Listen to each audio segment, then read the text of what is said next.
Menerima apa adanya seringkali disalahpahami sebagai kepasrahan sejati kepada Tuhan.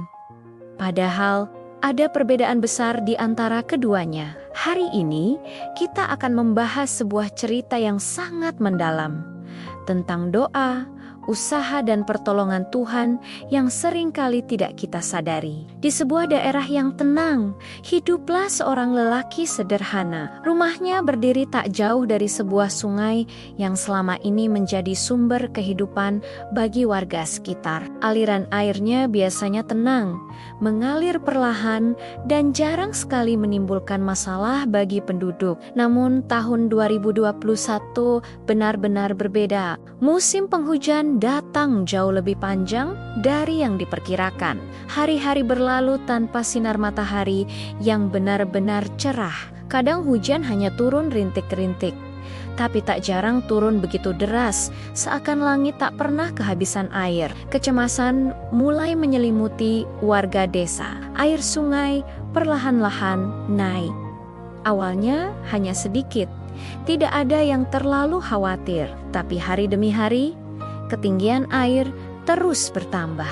Warga mulai menyadari bahwa ini bukan lagi situasi yang biasa. Suatu pagi, lelaki sederhana itu keluar dari rumahnya. Ia melihat air sudah menggenangi halaman rumahnya. Memang belum terlalu tinggi, baru sebatas mata kaki. Di sekelilingnya, orang-orang mulai sibuk. Sebagian warga terlihat berusaha mengamankan barang-barang berharga mereka ke tempat yang lebih tinggi. Sebagian lainnya sudah berkemas, bersiap untuk mengungsi ke tempat yang lebih aman. Namun, lelaki itu tetap terlihat tenang. "Ah, ini biasa," pikirnya dalam hati. "Nanti juga airnya akan surut dengan sendirinya." Ia pun masuk kembali ke dalam rumah, melanjutkan rutinitas paginya, dan tak lupa memanjatkan doa seperti yang biasa ia lakukan setiap hari. Ia merasa keyakinannya pada Tuhan sudah cukup untuk melindunginya dari segala bahaya. Tapi hujan tidak kunjung berhenti. Curahnya semakin deras, membuat air sungai terus meluap. Ketinggian air kini sudah mencapai lutut orang dewasa. Beberapa jalan utama desa sudah tidak bisa lagi dilewati oleh kendaraan maupun pejalan kaki. Daerah itu perlahan-lahan mulai terisolasi dari dunia luar. Kepanikan semakin menjadi-jadi. Suara tangisan anak-anak yang ketakutan mulai terdengar dari rumah tetangga. Teriakan orang-orang yang saling memanggil, memastikan keselamatan keluarga dan kerabatnya, menggema di seluruh penjuru desa. Di tengah kekacauan itu, lelaki tersebut masih berada di dalam rumahnya. Ia duduk dengan tenang di atas kursinya, memandangi air keruh yang kini sudah masuk ke dalam ruang tamunya. Namun, tak ada sedikit pun raut kekhawatiran di wajahnya. "Aku sudah berdoa," katanya dalam hati, menguatkan dirinya sendiri. "Tuhan pasti akan menolongku. Imanku kuat." Tak lama kemudian, deru mesin kendaraan berat memecah kesunyian. Sebuah truk penyelamat dari tim SAR berhenti tepat di depan rumahnya yang sudah tergenang. Beberapa petugas turun dengan tergesa-gesa, menerjang air yang semakin tinggi. Salah satu petugas berteriak, "Pak, cepat ikut kami. Air akan semakin tinggi. Kita harus segera evakuasi." Lelaki itu melangkah sedikit ke depan pintu. Masih dengan ketenangan yang sama, dengan suara yang datar, ia menjawab, "Tidak perlu, terima kasih. Silahkan selamatkan yang lain saja. Saya ini orang beriman. Saya rajin berdoa setiap hari. Saya yakin Tuhan pasti akan menyelamatkan saya secara langsung." Para petugas mencoba membujuknya. Mereka menjelaskan bahaya yang mengancam jika ia tetap tinggal. Mereka memintanya dengan nada yang lebih serius, mendesak, tapi lelaki itu tetap pada pendiriannya. Ia menolak untuk dievakuasi. Akhirnya, dengan berat hati dan karena waktu yang terbatas, truk itu pun melaju pergi, meninggalkannya sendirian di tengah kepungan banjir. Lelaki itu salah paham tentang konsep keyakinan. Air kini sudah mencapai pinggang. ia mulai sedikit kerepotan. Ia memindahkan barang-barang yang tersisa ke tempat yang lebih tinggi, seperti meja dan lemari. Akhirnya, ia sendiri terpaksa naik ke atas lemari besarnya untuk menghindari air yang terus naik. Sambil duduk di atas lemari, ia kembali menengadahkan tangan dan berdoa, "Ya Tuhan, lindungilah aku dari bencana ini." Di dalam kepalanya, ia merasa sudah melakukan hal yang paling benar dan paling penting, berdoa dan pasrah sepenuhnya kepada kehendak Tuhan. Namun, ia tidak sadar bahwa pasrah tanpa adanya tindakan nyata bukanlah bentuk keimanan yang utuh dan sempurna. Waktu terus berjalan. Tak lama kemudian, sebuah perahu karet yang berisi regu penolong lain datang mendekati rumahnya. Air kini sudah hampir mencapai dada orang dewasa. Rumah-rumah di sekitarnya sudah mulai terendam. "Pak, tolong naik sekarang juga!" teriak salah satu penolong. Situasi sudah sangat berbahaya. Arusnya semakin kuat. Lelaki itu menatap mereka dari atas lemarinya. Ia tersenyum tipis lalu menjawab, "Terima kasih atas tawarannya, tapi saya tidak perlu. Saya yakin 100% Tuhan akan datang menolong saya dengan caranya sendiri."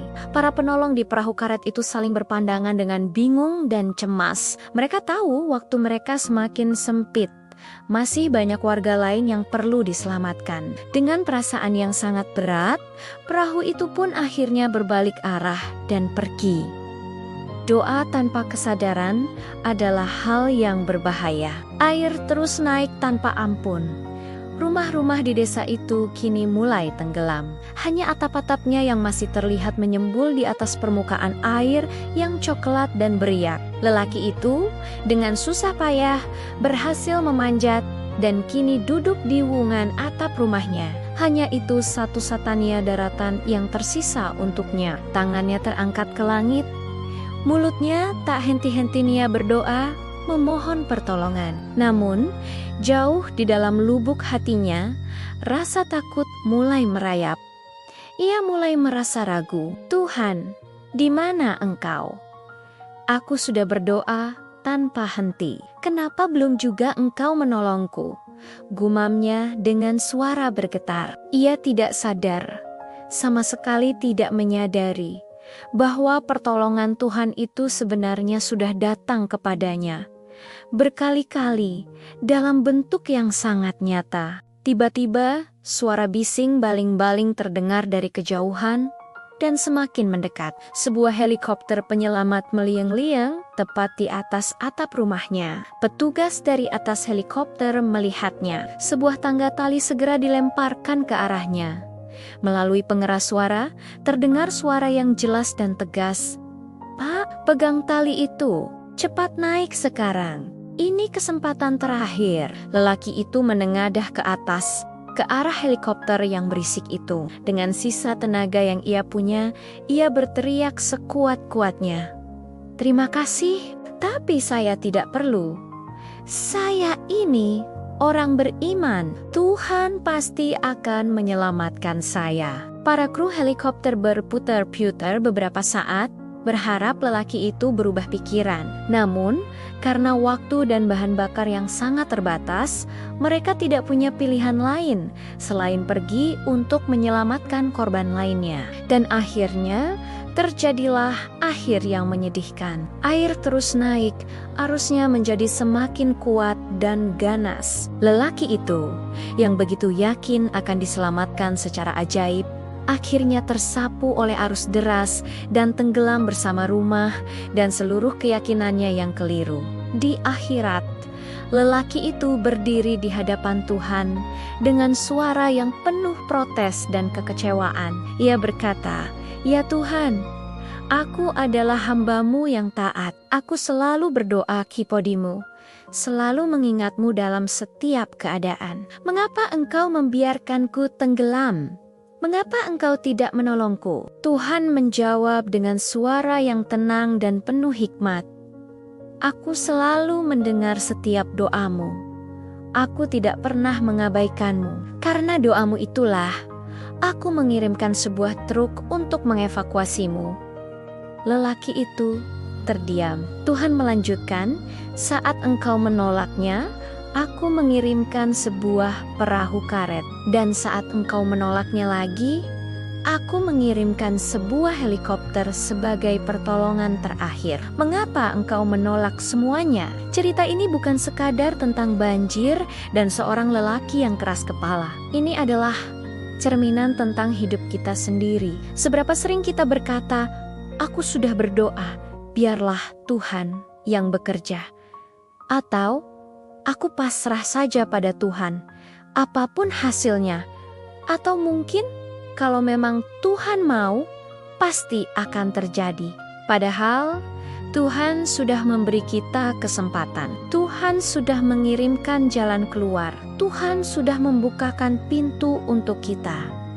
Namun seringkali, kita sendiri yang menolaknya. Mungkin karena gengsi, karena takut untuk berubah, karena malas untuk berusaha lebih keras, atau yang paling sering, karena kita salah dalam memahami arti kata pasrah yang sesungguhnya. Truk, perahu, dan helikopter dalam hidup kita bisa datang dalam berbagai bentuk. Truk itu bisa jadi adalah sebuah kesempatan kerja yang mungkin gajinya tidak sebesar yang kita harapkan, tapi bisa menjadi pintu rezeki. Perahu itu bisa berupa nasihat tulus dari orang tua atau sahabat terdekat yang kita abaikan karena merasa lebih tahu. Dan helikopter itu bisa berupa sebuah peluang besar yang datang sekali seumur hidup, yang kita lewatkan karena menunggu sebuah keajaiban yang lebih spektakuler. Seringkali kita berkata, bukan itu yang aku mau.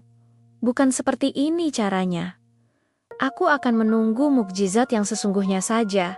Padahal bisa jadi itulah cara Tuhan menolong kita. Itulah jawaban dari doa-doa kita. Pasrah yang benar bukanlah berarti diam dan tidak melakukan apa-apa. Pasrah bukanlah alasan untuk menolak usaha. Pasrah yang sesungguhnya adalah kombinasi antara berdoa dan bergerak. Percaya sepenuhnya pada Tuhan, sambil terus bertindak dengan seluruh kemampuan kita. Berserah diri atas hasilnya. Setelah kita mengerahkan seluruh ikhtiar yang kita bisa, ingatlah selalu, Tuhan tidak pernah terlambat. Seringkali, kita saja yang terlambat menyadari kehadiran pertolongannya. Dan kadang, pertolongan Tuhan itu datang dalam bentuk yang tidak kita duga, tidak kita harapkan, dan tidak sesuai dengan skenario di kepala kita. Tuhan selalu mengirimkan pertolongan. Masalahnya bukan pada Tuhan, tetapi pada kesiapan kita untuk membuka mata, membuka hati, dan menaikinya. Terima kasih sudah menonton. Jika kamu merasa video ini bermanfaat, jangan lupa untuk like, share, dan subscribe. Sampai jumpa di video berikutnya.